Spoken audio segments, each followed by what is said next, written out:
Today I am going to show you how you can download Huawei MatePad 10.8 USB driver without any cost. Follow up.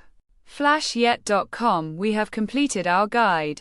Don't forget to like, comment, and subscribe.